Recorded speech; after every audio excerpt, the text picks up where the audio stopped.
In 2017, after completing his studies with the Chartered Institute of Marketing, Ashley launched Marketing Showcase, a successful regional event series designed to keep forward-thinking marketers in the loop with the latest ideas, products, and solutions. Most recently, in response to the pandemic, Ashley has hosted over 1,000 marketers whilst presenting their new online event format.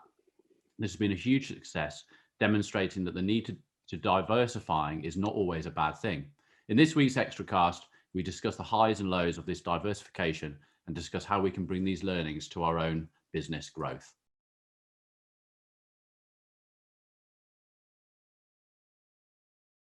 Morning, Ashley. Good morning, gents. How are you? All right, thank you. Sorry about that if you heard that in the background. Are you well? Yeah, very well, thank you. Well, you know James. I do know James, yes. We do. We've both had a trim. We've both gone for the shaved effect. Yeah, you look more like you've shaved and now you're letting it grow out, whereas James has found his trend in life. No comment. No comment. I can't come on here as a guest and start chucking insults. Maybe I can. Well, to be fair, the people who listen to this podcast know that whenever James and I are on a podcast together, it ends up being probably 20 minutes worth of value. The rest of it is caning the crap out of each other.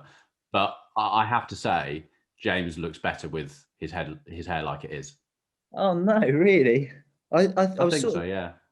Well, yeah, I had a nice, I guess, I'll tell you the story. There you go. My other half is a hairdresser, right? Which is kind of ironic with this because I required a little trim. It was getting a bit out of hand. And it was more my fault than anything. I said, "Oh, can we go quite short?" And she went up ever so slightly too high, which I don't know whether you've ever had that. But did she give you a fade? Was it a fade? Yeah. So I wanted long on the top, faded on the sides, and the fade just went up and up and up and up and up to the point where I would just looked in the mirror. I was like, I cannot go out like this. It looked like an iced gem on the top of my head with this like sort of flock of hair, and then shaved at the sides. She won't listen to this, so I can really slag her off on this, but yeah, I just said, I can't do this. Just take it all off. I've never shaved my head, so I thought maybe I'd pull off some sort of Jason Statham vibe, but I guess I haven't quite hit that. I'm more of like a B-Tech Jason than anything else. Yeah, well, I suppose with the closure of the gyms and the closure of the CrossFit, which I know you did before, you probably need to get a bit more buff if you're going to do the Jason Statham thing. I've started. We're going off topic, but I started marathon running. So I've ran I'll a marathon. leave you and James to it then. Yeah, I'll just sit back. I ran a marathon at the end of March for charity around our golf course whilst it was shut. So, and I did read somewhere in terms of body type, where I used to like my CrossFit, as soon as you start training for long distance running, your body realizes, and it says, we need to lose weight. It's not even about the calories you take in. I'm sure it is. I'm not a nutritionist or anything, but your body starts to drop weight just because, you're traveling long distances and it needs to adapt to that. So I just dropped weight like nothing. I look, not Jason Statham like. More Mo Farah, less Jason Statham, I think. Well, actually, Ash, as you know, or I don't know, I think we discussed this. I'm training for an Ironman next year, which was going to be this year. There's a lot of running, isn't there? That's serious. I mean, I did this marathon, and one of my thoughts straight afterwards was never again. I'm not doing that ever again. And then, a couple of days later, I sort of got a bit of an itch for it, maybe. But I thought of people like you that do Ironmans, and you do that marathon run at the end of a, however many, 2.6 mile swim and a 100-mile bike or something silly like that. Just couldn't even imagine it. I can't get it through my head how people do that. Weirdly, Ash, neither can I. Well, good luck for that. Yeah, I don't know how we're going to complete that, but sure. Yeah, we will. But we digress. So Ashley Jones, owner of Showcase Events. So let's go back before we go into your story. How we know you is that we were actually started taking part in probably the last. In fact, I think the time that we had our first event, we suddenly heard on the news about a pandemic, a bat being eaten in China, and went, oh. And I remember, James, we then had our second one coming up, which would have been in Birmingham or something. And I said to James about 4 weeks before, I said, I'm not sure this isn't going to happen. It's I'll be right, because the world is like, I'll be fine. It's like, I honestly, no, this is because James doesn't watch the news. I rarely watch the news, but I was quite intrigued about it. James was like, oh, I don't know. And I was like, no, honestly, you turn on BBC News tonight at 6 o'clock and you'll go, what the hell is going on in this world? And it all went tits up, didn't it? So, Yeah. So that's how we met. Your first event was my last event. Yeah. Yeah. It's weird to put it like that. And yeah, like you say, I remember standing in that room. I don't know whether I had the conversation with you or one of the other exhibitors or speakers, but we were at the Royal Armouries Museum in Leeds running a marketing showcase event. And next to the Royal Armouries Museum is a block of flats. And there was the first confirmed case in the north of England in the block of flats. We got news of it. And everyone, we were kind of like, oh, can't shake hands. Oh, you know, not sure whether I want to, you know. And then there was a group of people who, like you say, kind of just said, oh, we'll be all right. And they kind of hugged and kissed. But now you look back at it, and I don't know whether you find this, but you're watching like an episode of EastEnders and they hug and you think, oh, that's a bit weird. So looking back on that event and seeing all the handshakes that took place and stuff, I miss it. I really, really do. But you kind of just think, oh, it's a different world. Crazy. Yeah. So tell us about, so how did you come into the events world then? Yeah, really good question. So it's my dad's business. So my dad launched Framework Media, who are the owners of Marketing Showcase and IT Showcase events. He launched the business 30 years ago after he was made redundant in a software sales job. Right. So he used to sell business software to the construction industry, actually. Got made redundant, was having a by chance conversation with one of the colleagues who worked for the same software business who was doing exhibitions. And he just said, I don't know whether we're allowed to swear on this, so I'll stay clear, but he just said it was rubbish, words to that effect. The exhibition was rubbish. And my dad was like, you know what, I think I could do that. So he had a go at it, basically. And 30 years later, we're still running that same event series that he launched. Brilliant. I came into the business 7 years ago, straight out of school. I was working in a golf shop, loved my golf. I was selling golf equipment. And I have a passion for sales. I love sales. I love speaking to people. I love communication and I love business. Yeah. So I never really had a passion for events as such. I never thought, oh, I want to be in the events industry. I want to build events, but I've always wanted to be in business. And our events business, you know, is just that. I get a really, whilst events is the medium that we use, I get a really well-rounded approach to business, learning about sales, marketing, finance, you know, every facet of a small business I'm involved in, which is, you know, exactly where I wanted to be in my career. So no, that's kind of my backstory. So did your father just say, did you go to your father and say, I think I'm going to set up like a marketing showcase? Was it your idea? And he was like, okay, let's bring it to the So with Marketing Showcase, we had a successful event series, like I say, with the IT event, and it got to a point where we kind of wanted to grow the business. And we've got a formula to our events, which is simply put, if there is a big national event that takes place every year that people go to, but there's no regional alternatives, we run the regional events that travel the country to satisfy that market. So if there's a demand for a massive national marketing event, or if there's a demand for a massive national motor event in London, why can't you run that in cities around the UK and take the event to the audience rather than saying, well, you've got to travel 3 or 4 hours to get to the event? So we wanted to grow using that format. Interestingly, we actually started researching a general business to business event. There's loads of regional business events out there, as I'm sure you've probably been to. And they're great. I'm not, you know, sticking, you know, flacking them, whatever the term is. I'm not slating them at all. There's a place for them. But we wanted to apply a focus, because I find sometimes when I go to a general business event, only 50% of the content is relevant to me and my role.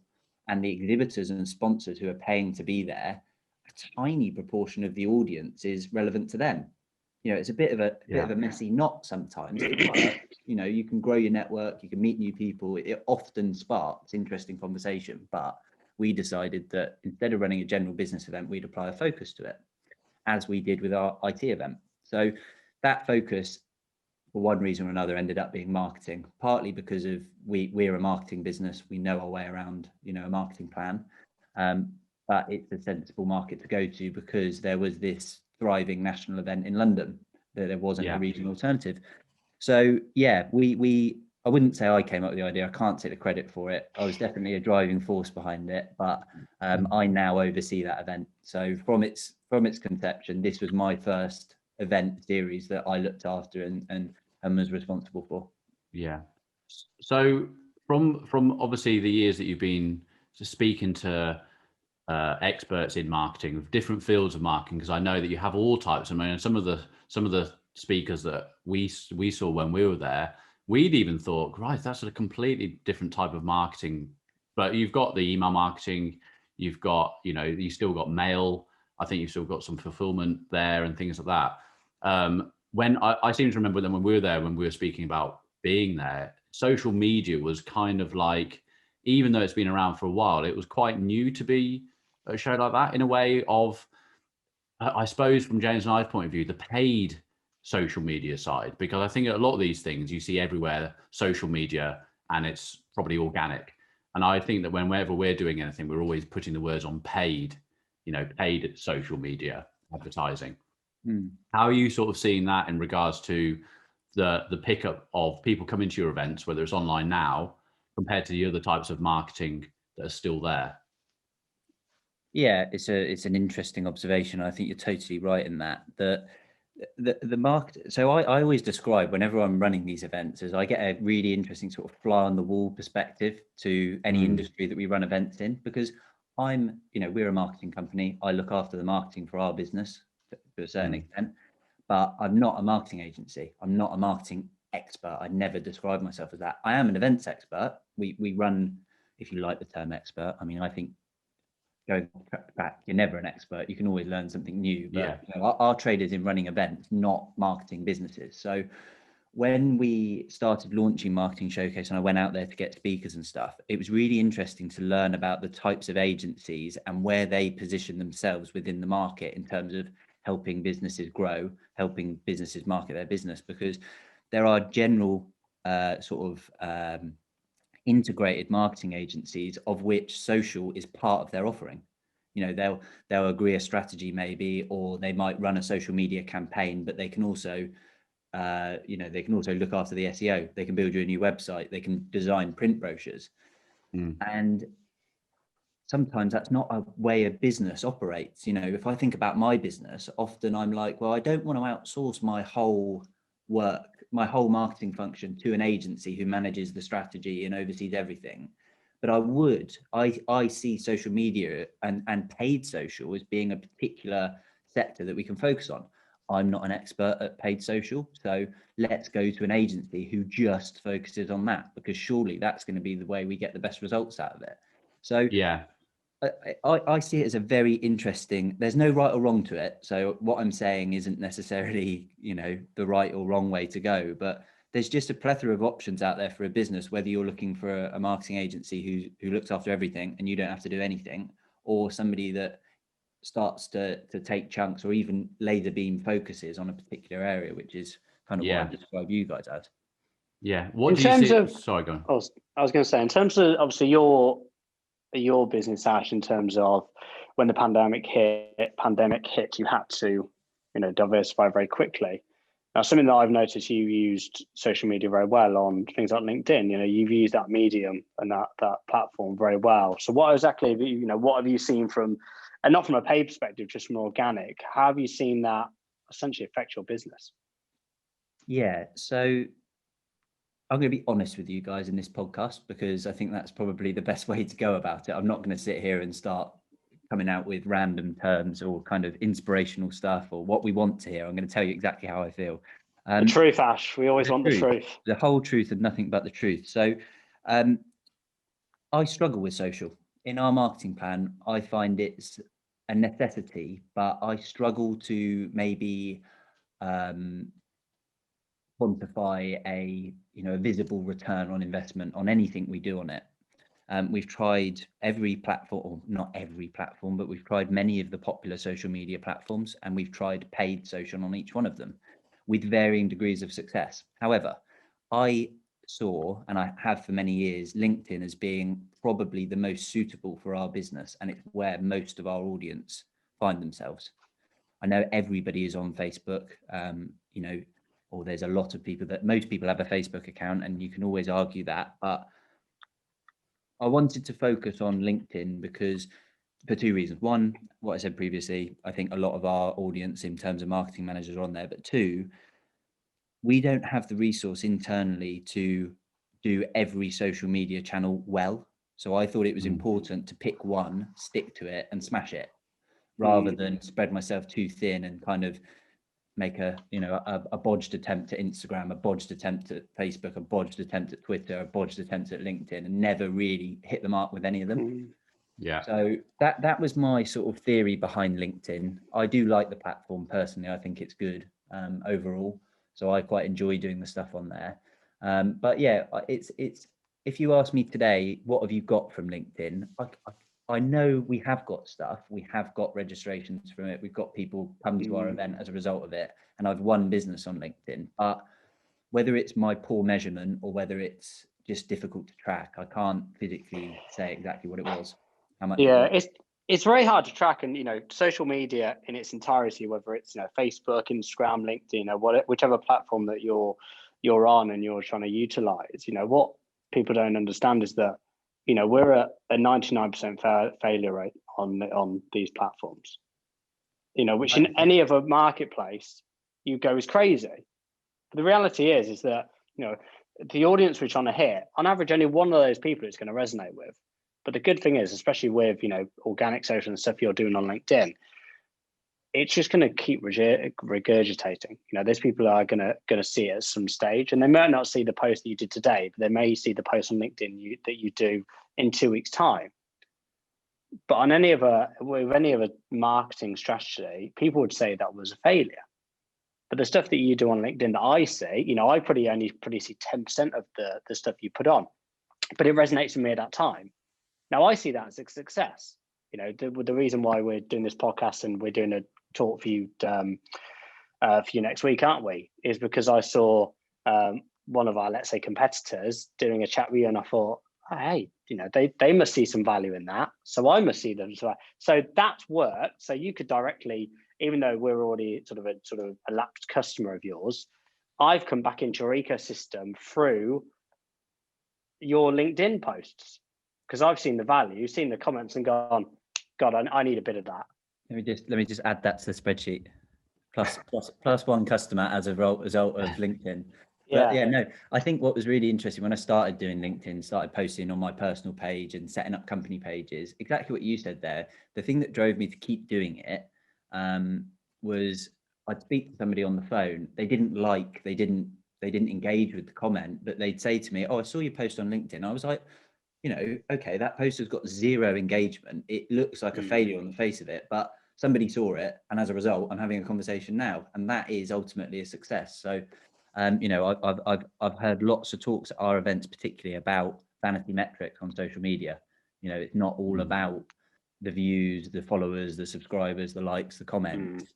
It's about what actually comes from it. So yeah, I think that's a really good testament to kind of my maybe slightly informal strategy towards social media and LinkedIn. Yeah, because it's something we discuss tonight, and a word I use with all my clients, and I'm sure they will get absolutely fed up of it now, and even within our own business, that is being omnipresent. Being in people's ears, eyes constantly, whether that's through podcasts, LinkedIn, Instagram, Facebook, obviously with what we do.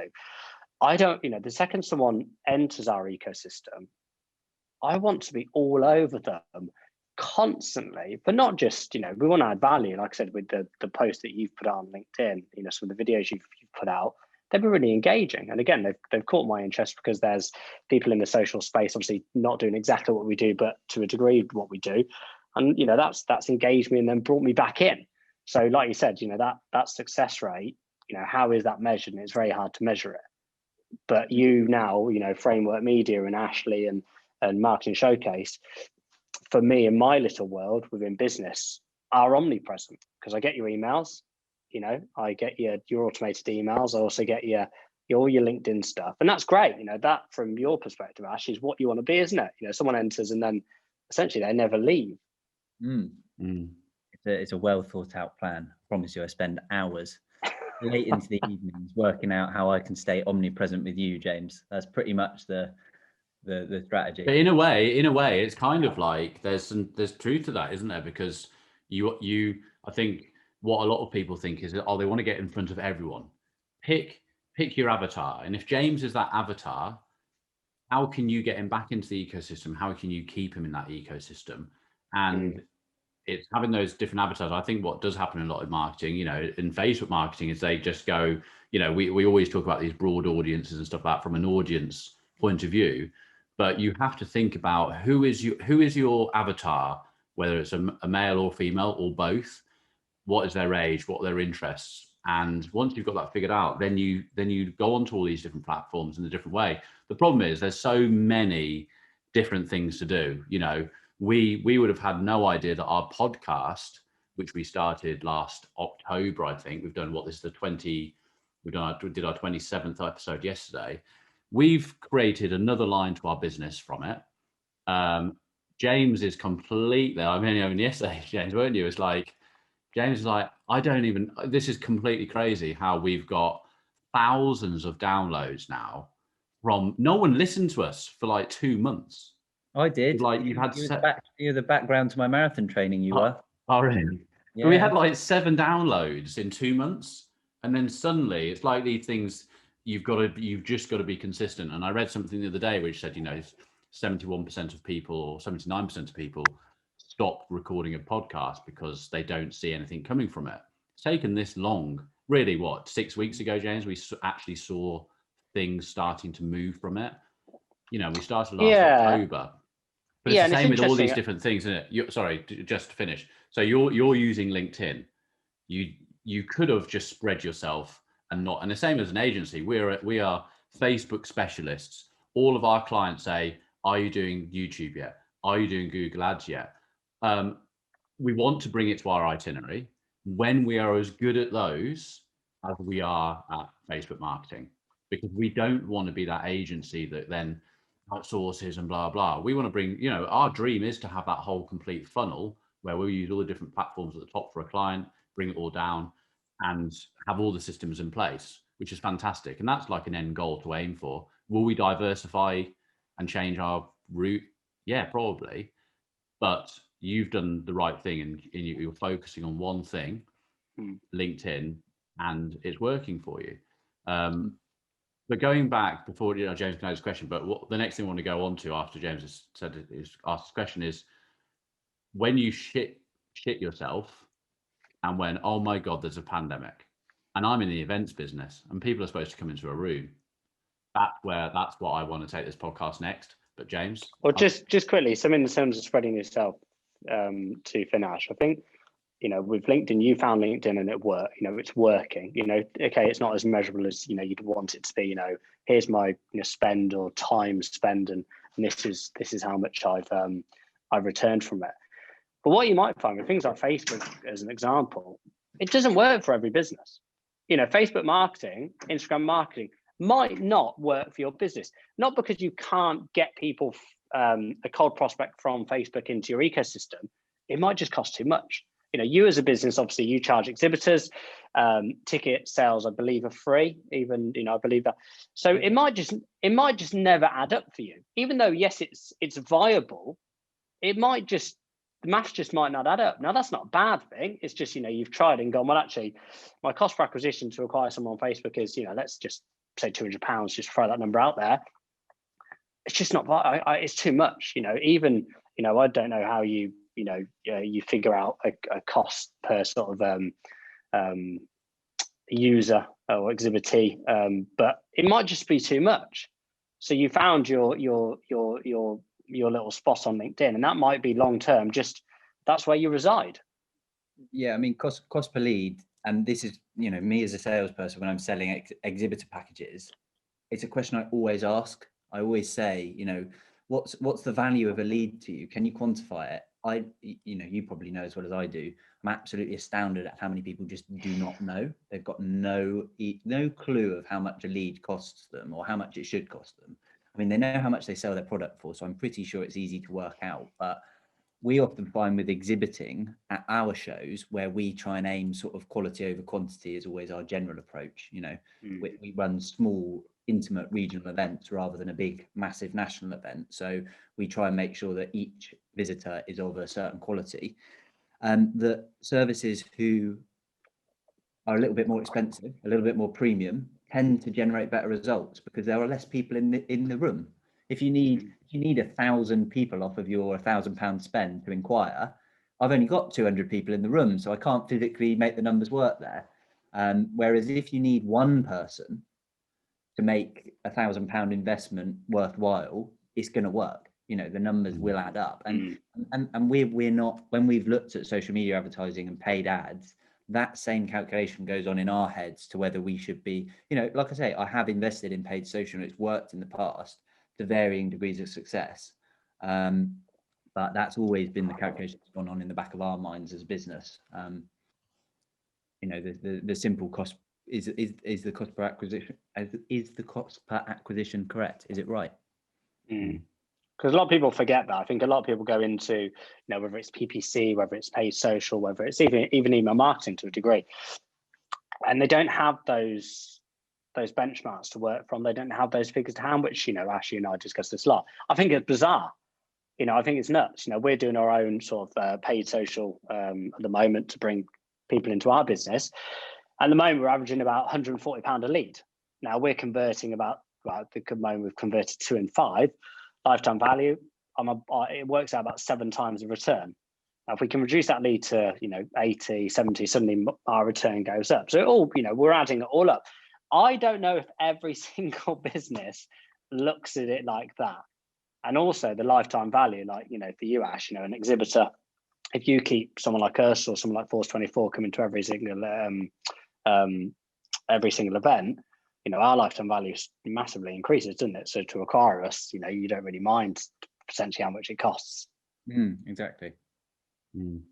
Well, we've seen, James, in the past, we've been to some big companies, haven't we?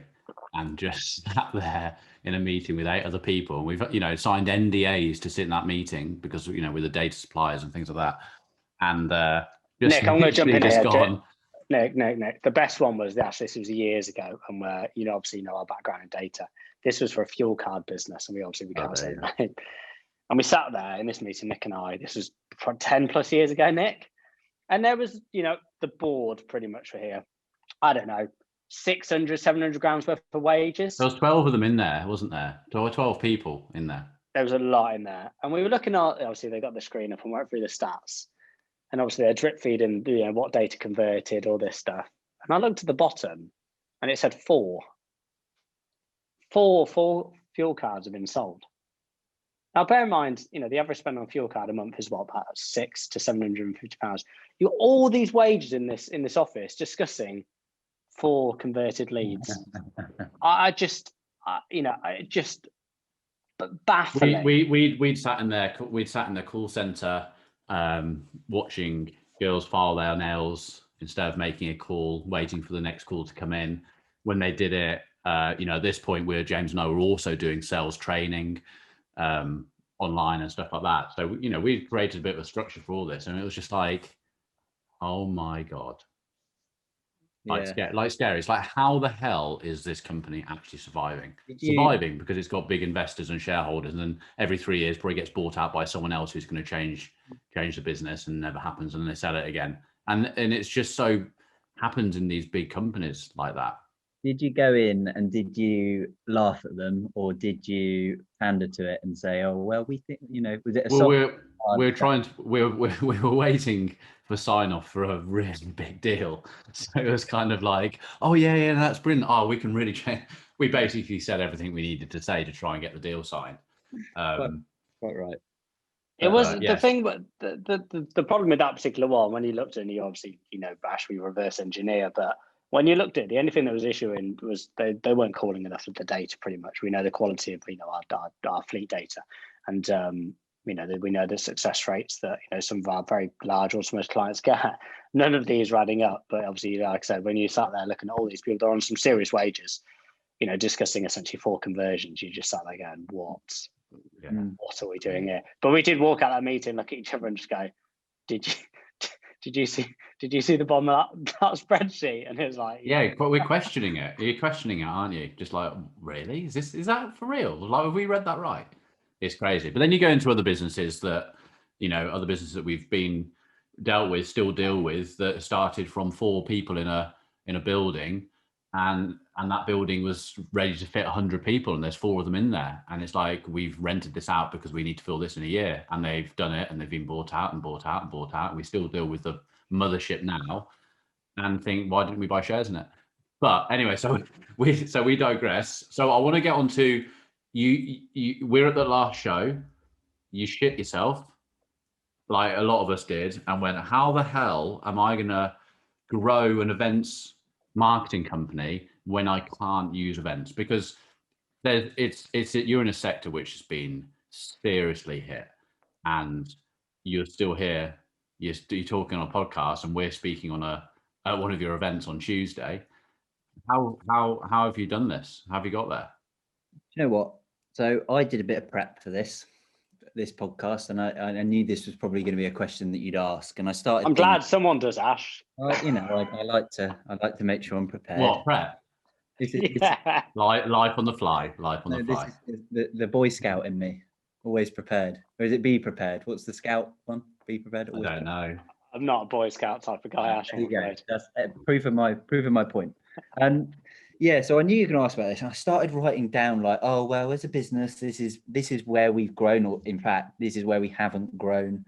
You know, personally, I started writing all these bullet points down, and then I just put a big line through it, and you've already swore, so I just wrote down, this year has been shit. You know, there's no covering it up. Financially, employee wise, pretty much every number that you could track our business on has seen a decline. However, I don't feel like we failed. In many ways, I actually feel like as a business we've grown. And like I said previously, I don't want to make this cringy. It's not some sort of inspirational, you know, cringy quote that's going to come and I can paste it on an image of my face and say I'm a keynote speaker or something. But we've generally left ourselves in a strong position to resume as we were, and maybe even kick off quicker than we did. So I think I read something yesterday from one of my clients, actually, Dan Bianchini, who's a new speaker at our events, and he works for a company called Common Ground, and he spoke about sustainable growth rate. I don't know whether you guys have ever heard of it, but it's basically how you sustain growth without considerable financial leverage. So it's without it, yeah, okay. You're not acquiring a massive new company to grow. You're not plowing loads of money, risking, you know, on a top of a coin whether it will grow. It's about playing the long game, and we've always been about that. And a lot of the time throughout the pandemic, I've had a lot of time thinking about where this business goes. You know, and sometimes it's got pretty dark, and it's been like, are we ever going to see a light at the end of the tunnel as an events business? Absolutely. You know, but not been able to do what we wanted for 12 months. But this isn't about now. It's not about next year. It's not even about the year after. It's about 10 years time. Our product will still stand the test of time. I truly believe. I might be wrong, but I still believe that there will be a need for events when the pandemic comes back, and whenever that is. So we've tried to put our business in a place where it can still tick over. All right, we haven't made as much money. We've lost employees, unfortunately. You know, our marketing's had to change, our sales has taken a hit, but when we're ready to get back, by running an online event, we've kept front of mind. I've kept the social media stuff up. I've kept banging on the doors of our potential customers, letting them know that we're still here, so that when we do return to our profitable product and our, you know, strong business events that people like, we're there at the top of people's mind. Does that make sense? That was a bit of a wordy answer, but that was my summary. No, I was going to say, Ash, from my perspective, obviously from the outside in, obviously looking at what you guys did, obviously it's really frustrating for us because, as Nick said at the beginning, we signed up for, I think it was 5 or 6, wasn't it? So the first one was just an exhibitor slot because you didn't have any speaking slots, and it was going to be a big year. You know, we'd just gone live as a business as well. Force 24, Adam and Nick, you know, sang your praises and said, look, and even Jake Sweeney said, look, you've got to go to Marketing Showcase, you'll get some business from it. So I thought, right, well, let's invest some money, not huge amounts, but let's, you know, get the first exhibitor, understand the sort of lay of the land, understand how the speakers work, your obviously how the exhibit works in truth. And then the next 5 or 6, however many there were, we can then do our speaking gig. And like Nick said, you know, we walked into that event, I don't watch the news, so I just assumed that everything was all dandy and rosy. And obviously then suddenly we'd sort of paid, or sort of we had these events coming up, and we didn't really know what to do, did we, from my perspective? So you went online, and how quickly you went online. To be fair, Ash, without, was quite inspirational in truth, Well, I carried on doing the talk. I carried on doing the online talks. Yeah, you did the online talk. So, yes, and got decent numbers to them as well. I think we were one of the first to actually, I haven't got a stat to do this, but I think we were one of the first online, certainly in our industry. Just say the first, Ash. Just say the first. Yeah, okay. I'll go out there and I'll make that quote, but I can't back it up. But I'm pretty sure if we weren't the first, we were one of the early adopters. And we were faced with speaking about what we actually did, we were faced with an option, and it was either keep going, it was either try something, it was either invent practically a new business, or hibernate, sleep. And both were actually, to be honest, I'm not saying that we necessarily did the right thing, because there's been a lot of times in the last 12 months where I've wished we just cut all of our costs, hibernated, basically shut down for 12 to 18 months. I don't think in hindsight it was the right decision, but it was a viable one that other companies have done. But we're a small business. We're a team of 10 at our most. Unfortunately, a few of those have moved on now. But we were able to act really quickly in contrast to other bigger events who employ hundreds, if not thousands of people. And that was to our credit and to our advantage in launching an online event. Mm. And how are you seeing the online world? Would you continue with the online world, or would you be going back into events and stop the online, or would you have both? I'm a big advocate of live events. I think the online stuff has done a great job. It's been a really, really good thing. It's worked for a lot of people. I must admit that as we said in our previous conversation, it doesn't work for everybody. Some people just don't like it. Some people, as much as they want to be an online speaker, they hate speaking to a camera. And that's fair enough. You'll look forward to the live events coming back maybe, but I'm a big advocate of live events. I think they provide a lot of value, and it's what we've done for 25 or 30 years previously to this. So I see a big resurgence of live shows. I think we've learned a lot with the online format. So whether or not we keep the online format or whether we make it part of the event is a different question. And even if we don't keep it up, we've learned so much from it that will go straight into the live stuff, and it will support the growth of the live events business. I think there'll be a period of time where there isn't 100% confidence about returning to the show floor from visitors. And I think offering a chance for them to attend virtually is still important, and it will only be a good thing. So we won't just say, look, you must come to the physical event. If they don't feel comfortable doing it, you have to either ignore them or offer them an alternative. And I'd like to think we'd offer them an online alternative. So I'm sorry not to give you necessarily a committed answer, but to summarize, I love live events. I want to get back to doing live events. I want to get in a van and travel to a venue and unpack that van and create an experience for visitors to come and visit.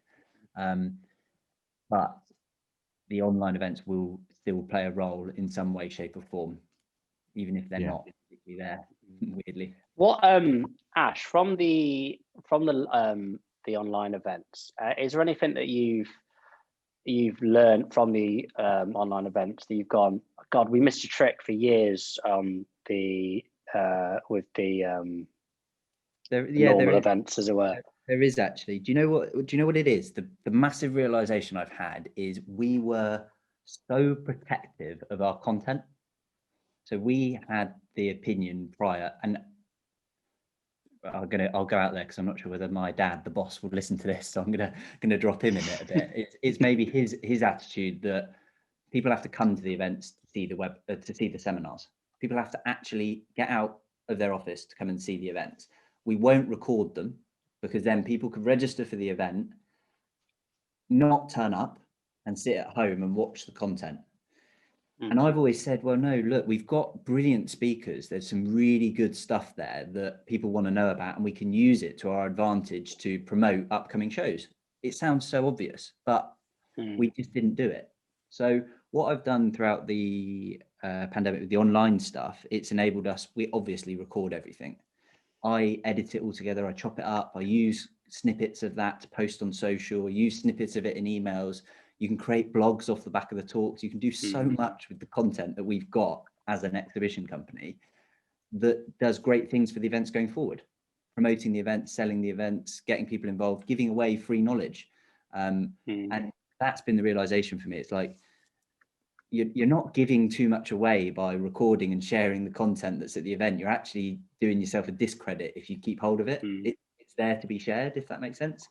Yeah, so, it's a bit like this. It's a bit like not the Extracast that Nick and I do, but the podcast that Nick and Matt do, the intelligent one. When the guys come and sort of said, "Look, we're going to do this podcast," I was a bit skeptical because I thought it was a bit of a fad, and I thought it'd just be a bit of a vanity thing. But as Nick and Matt have been doing this now for what, Nick, you said 27 weeks.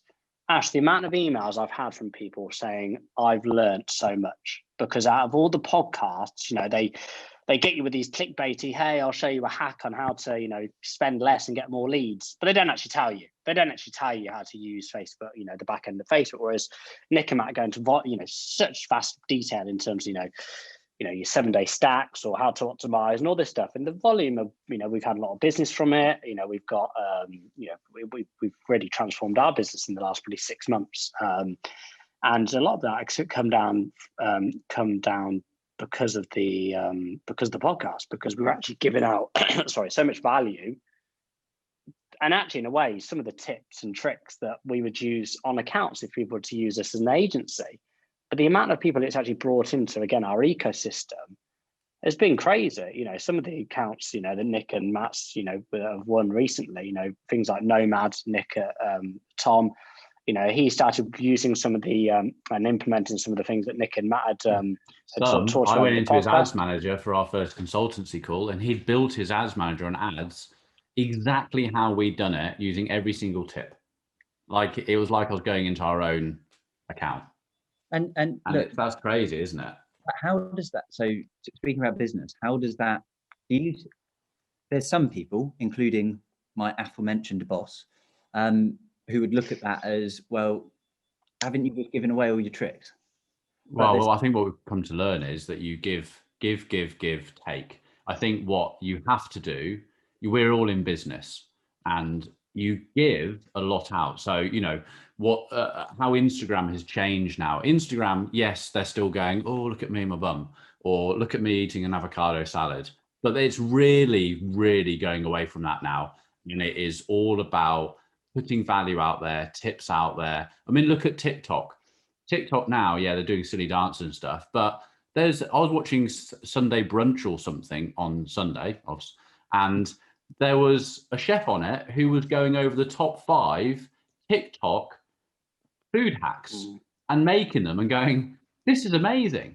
Like, so we're in an information age, but I think one thing we've noticed with the podcast is that, yes, you're giving out these things. Yes, Tom has been able to manage his thing and he's got to a decent ROAS. But when I go onto his account and he pays us for our consultancy work, in 1 hour, I took him from, by doing some tweaks, obviously saying to him, what you've done so far is brilliant.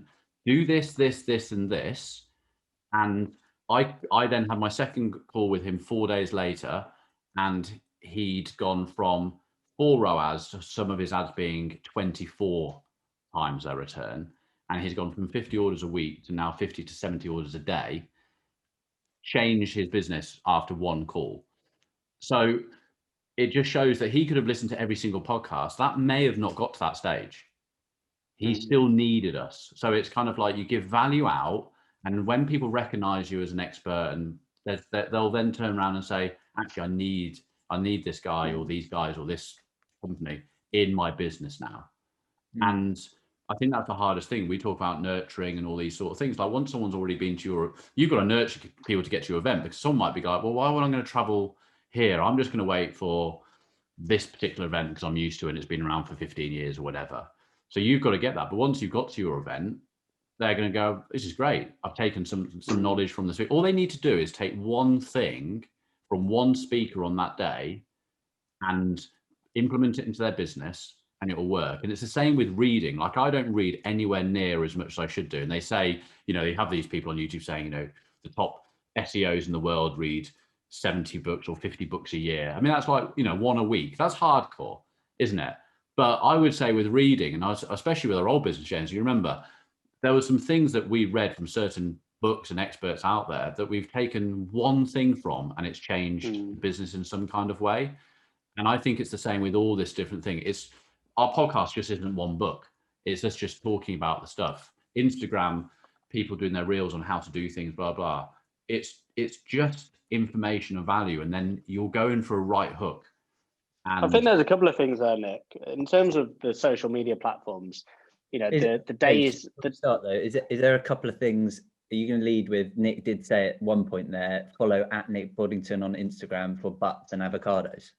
I haven't got any butts on there, and I haven't got any avocados. I was going to say he's got neither. You just dropped it in there. What? There's a lot of pictures of me pointing at things.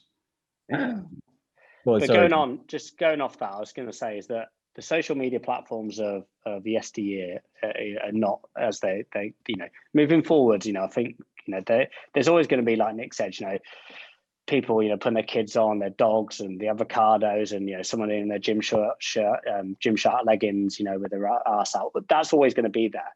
Thank God. But the social media platforms are going down more of a like him giggling away of like I said, an information age. You know, Instagram especially. If you go onto Instagram now, and when you get out all the people that you're following, that your friends and family, you're being served content constantly, and most of it is paid, and it's not bad content. You know, some of this stuff is really, really good. You know, reels at the moment. You know, people that don't know, you know, or be looking at reels. If you put a reel out, they're pushing that wider than you can ever do. You know, Olivia did one for our business last week, and it went to 2,500 people. We've only got about 200 people following us, but they're pushing that content to relevant consumers using Instagram. Now, Instagram are doing that because they want to keep people on their platform. They want to keep them engaged. So they're going to push that content because they know it's going to be the right fit for that avatar or that consumer. So I think, you know, the old way of looking at social media is, yeah, it's, you know, it's still going to be there, but it's only going to be a very small percentage. You know, moving forward, you know, this, you know, and I know everyone's, you know, they love using this word content, and, you know, they love, you know, everyone put it out there. But look at you, Ash, and like I said earlier, I saw, you know, someone on LinkedIn. I had that fear of missing out. You know, you got my attention. I'm like, oh, bollocks, I've missed out here. I call you and go, fucking hell, get me on. You know, that's got me. And that is how, you know, moving forward, people should be using social media, whether that's paid or whether it's organic, is that content needs to be engaging, and it needs to be on point for those avatars that, you know, Nick discussed massively. You're just trying to get one person to learn something from something you do, and they build that trust in you. And also, sorry, Nick, I was going to say is that, and not every business will want or need an agency.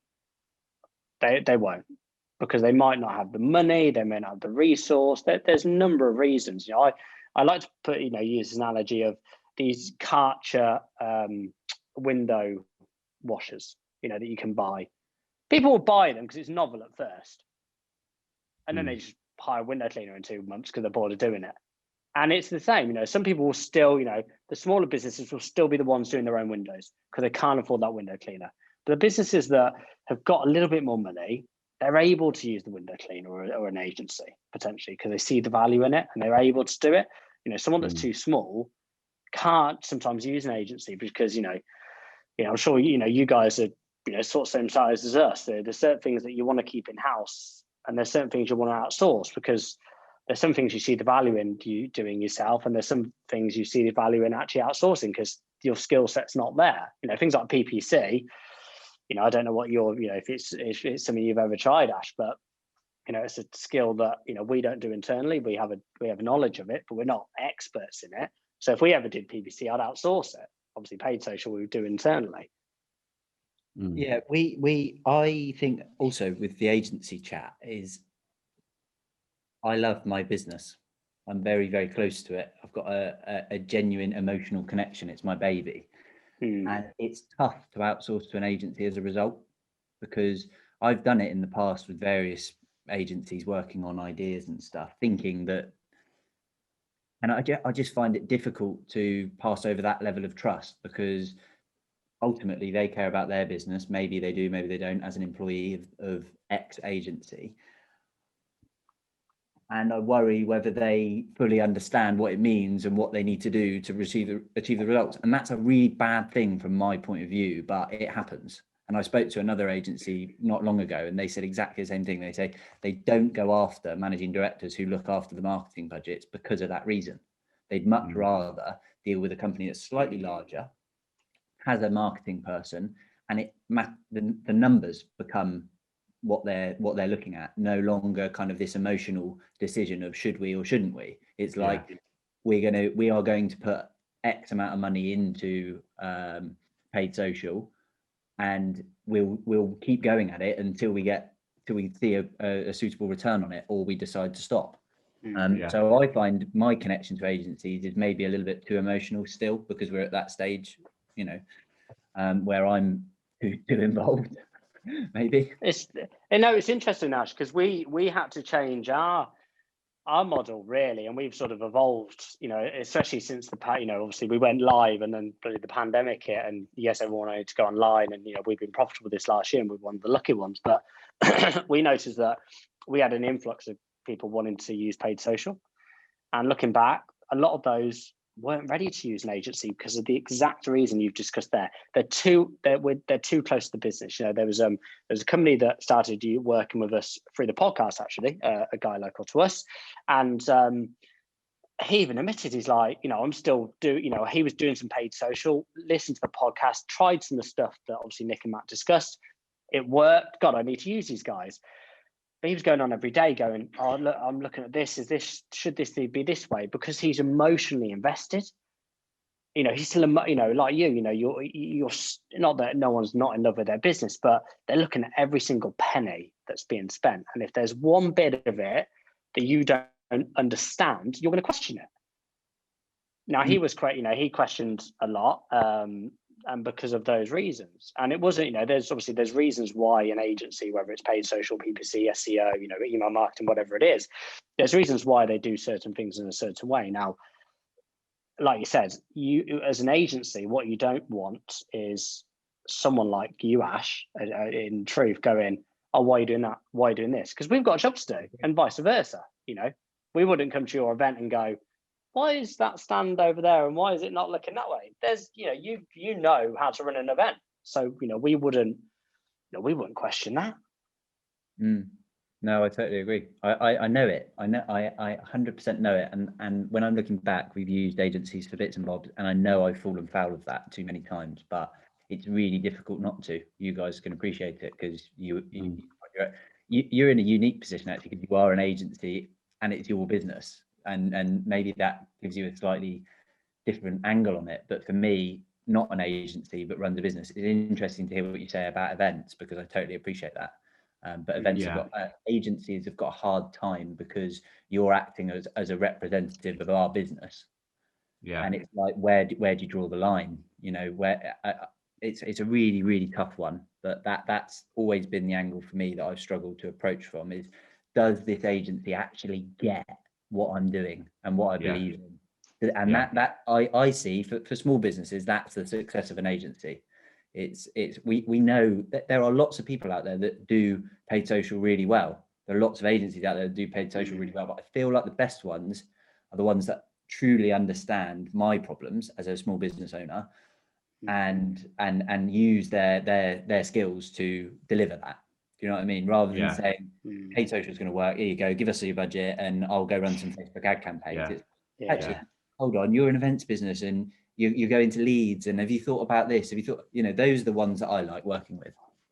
I think from the fulfillment of what you're trying to achieve in life as well, because you've got a business, it's making you money. Are you happy in doing what you're doing in that business? And James and I both are guilty of, we actually really like helping small businesses, but as an agency owner, we can't build and scale our agency based on small businesses.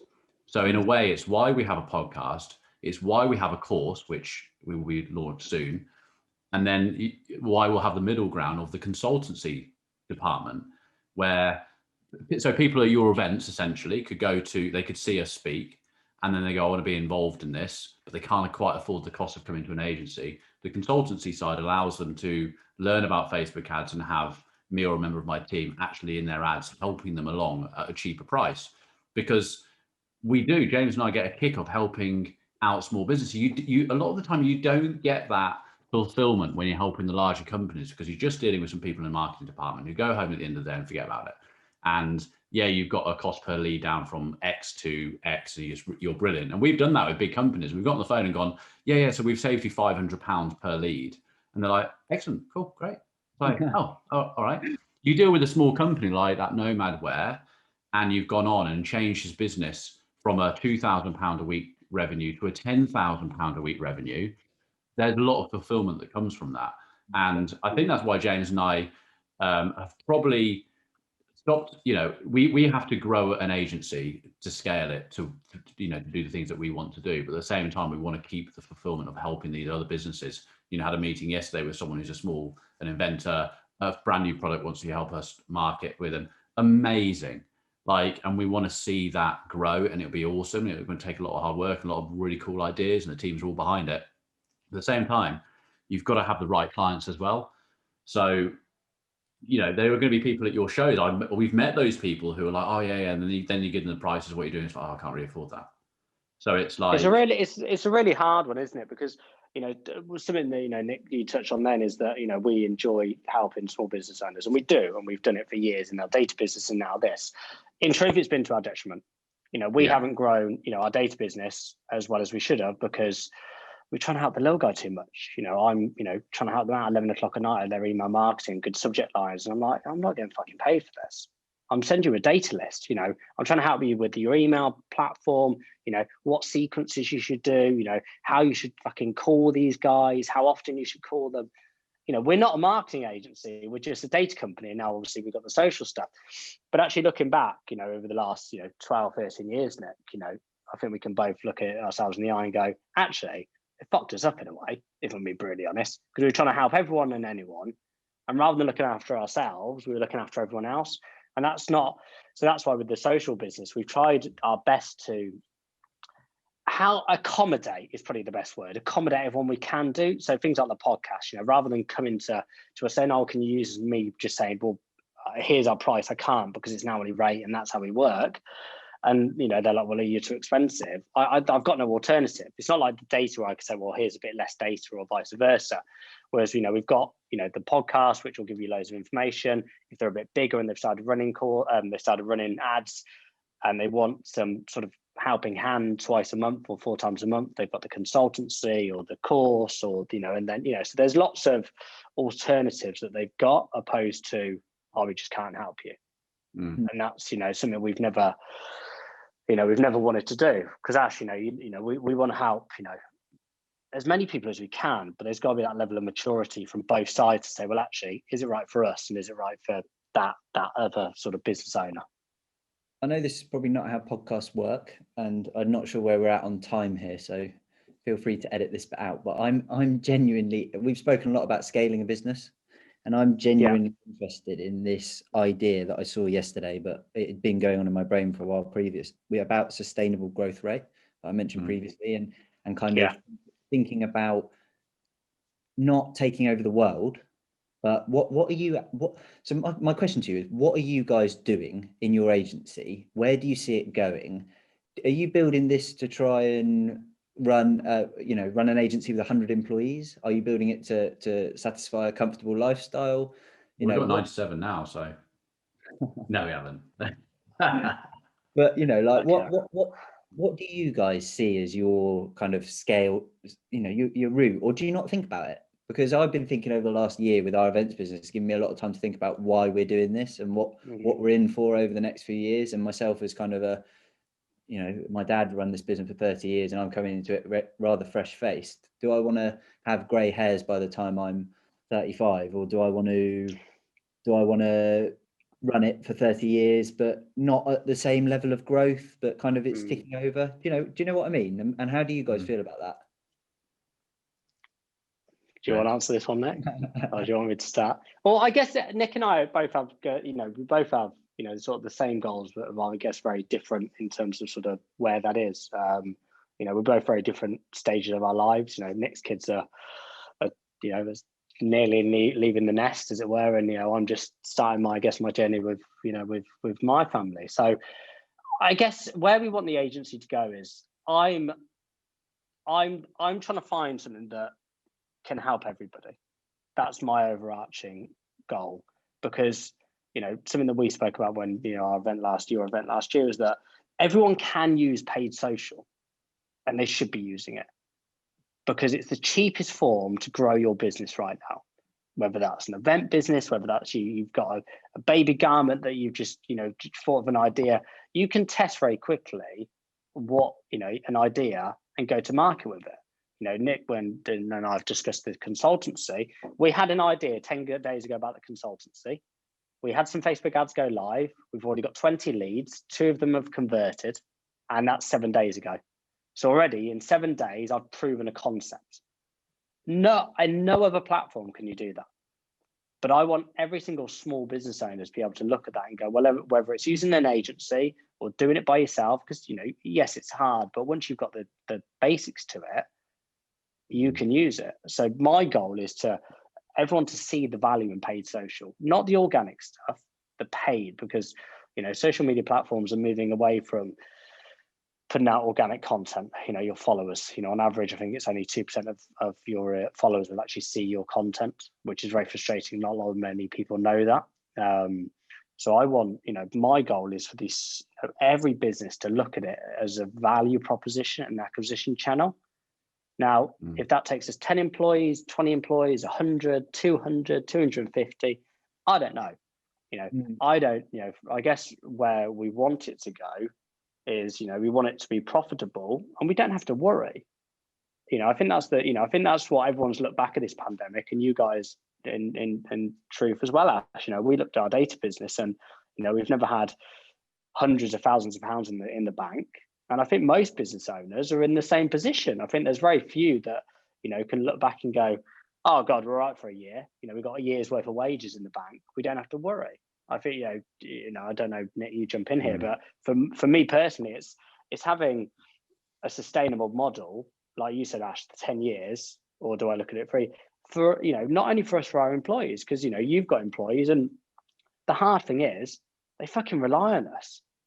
Don't they? And it's really hard, especially when the pandemic hit, the data company, I didn't know what it was going to happen. The truth, I was like, fucking hell, is anyone going to buy data for a year in a pandemic? Thankfully people did, and we didn't have to furlough anyone, so we were very lucky. But, what if they didn't? You've got, 7, 8, 9 staff.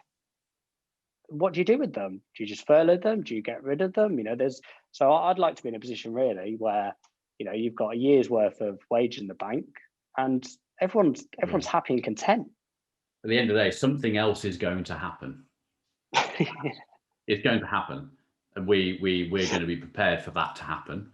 When we came into this, we saw a lot of agencies who had modeled their revenue structure with their clients incorrectly. It was probably great in a good market, and they went from a lot of money a month turnover to not a lot of money a month turnover.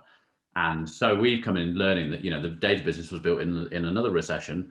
I think, when we're speaking to other agencies, like going back to what you said earlier, they're all trying to do lots of things.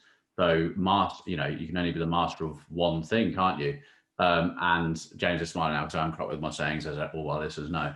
But yes, we will do YouTube and we're going to be amazing at it. We will do AdWords and we'll be amazing at it. Those things will come when the time's right, if it serves it.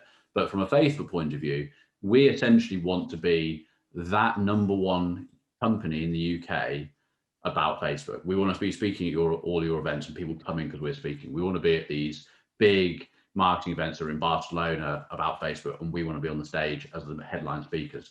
We want our podcast at the moment is the best. You type in Facebook ads into Apple or Spotify, and we're the first podcast that comes up. We had no idea that was going to happen. We had no idea we'd be creating a consultancy business out of a podcast. We had no idea we'd be winning customers out of a podcast, when we still don't even get, we've had 3,500, as of Monday, we've had 3,500 downloads of this podcast to date. Now we're sort of going up at 500 downloads every 2 weeks. That'll probably be 500 downloads every day in a year's time. So who knows where the business is going, but we're going to go with it, because at the end of the day, all we're wanting to do, we love what we do. Like, you get these campaigns working and it's amazing. It's an amazing feeling. We just to jump in there, Nick, it's structured right. I was going to say, just jump in there. Ash, you were probably expecting, we want to sell the business in 10 years for 10 million. And it's really weird with Nick and I, we've never, even though, look, we want the nice things and we want nice houses and cars and all that shit. But, we get a real buzz. We speak at fucking 10, 11 o'clock at night about campaigns. No one sees that. They'll be like, what planet are you two on? And it's some small guy selling pork crackling down in Bournemouth, as an example. We're talking about his campaigns 11 o'clock at night. We do generally get a buzz off it. And, I just want, I think what we want to become is this authority, especially in Facebook. And I think that's probably the best word to use, is we want, like Nick said, is that if anyone thinks about paid Facebook advertising, we need to speak to Let's Run Social, or Nick speaking at that event, or James is doing something there. And we want to just, be that one that people think of. And, something that, that very frustrates me when I'm looking at social media, at these clickbaity, I've got a hack for this, I've got a hack for that, and you click on it and there's no content there. We want people to get, not even think about these guys and go, well, if I need anything, Let's Run Social, they're the guys to speak to. Now, whether that's in a consultancy aspect or whether it's actually using the agency, I think we just want to become that authority, don't we, really, Nick? Absolutely. And change people's businesses if we can. When people come onto the consultant, if I can't help them, I'll say I can't help them. But if I can, I'll do what I can. And if they, if they're here with us for a month, or they're here for us for a year, great. We've managed to change someone and help them. But at the same time, is there an exit one day? Yeah, we'd like to think so. Are we structuring a company to grow like that? Yeah.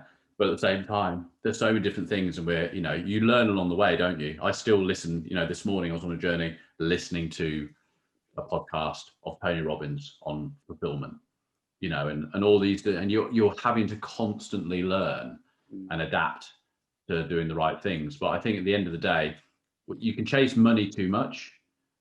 I think if you find the thing that you really, really enjoy and you're good at it, the rest will come.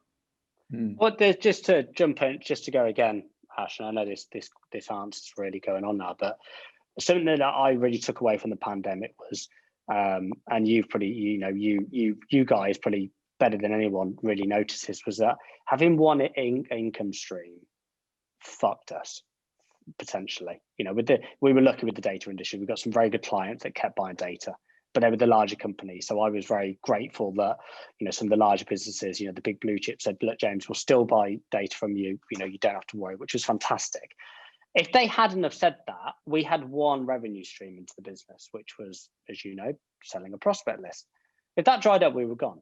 In truth, what do we do? So something that I've tried to structure over the last sort of 12 months is, and I know, obviously, everyone, this is the ideal world for everyone, but having different tranches of income, whether that's, consultancy, whether that's, a course, whether that's the agency, with the data, the data business I'm structuring differently at the moment. So there's lots of new things coming for that. But, what I really want is different revenue streams in, because, I don't want staff to think that,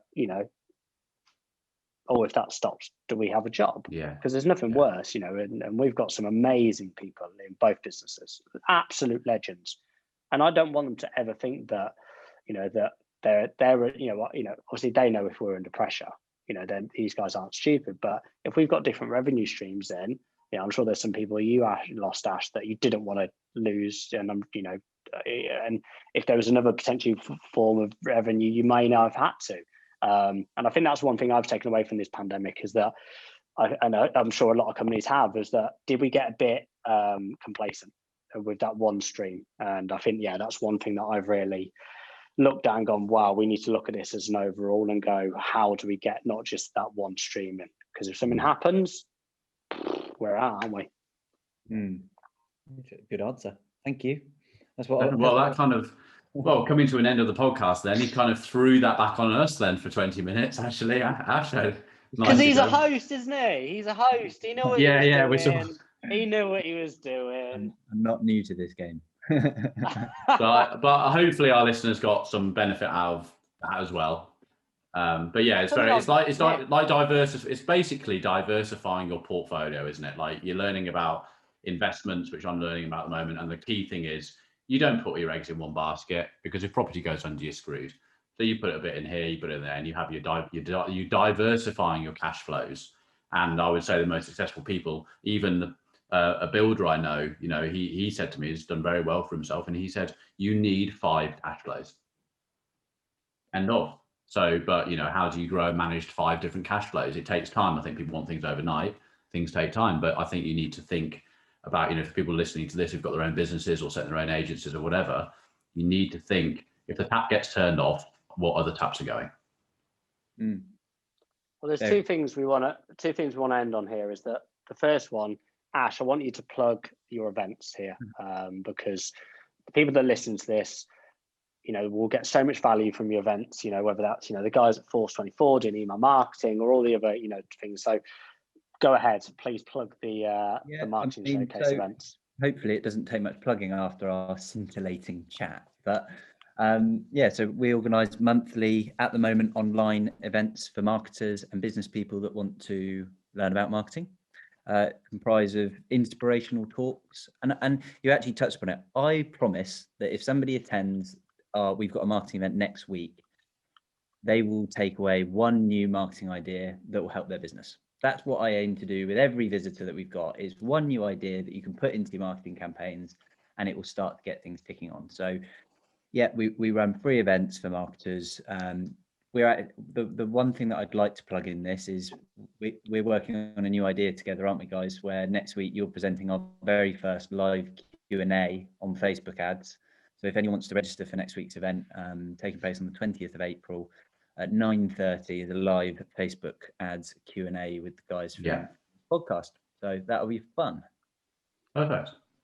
Where would they go, Ash? What's the URL? Head to our website. So it's www.mktg, short for marketing, showcase.co.uk. And if you can't... I'm going to sound like a podcast host now. Nick, do they put it on the description? Is that right? But we'll put it on the description, yeah. Thank you. Cool. If you can't find a registration form on that page, then I've done something seriously wrong. So just head onto that website, and hopefully there'll be a form on there for you to register for tickets. Perfect.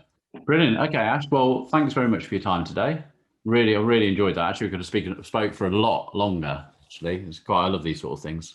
But yeah, thanks for your time. Good luck next week. We'll see you there next week when we're hosting our podcast live, which will be really exciting. And James, time as usual. Always been a pleasure. Yeah. Cheers, mate.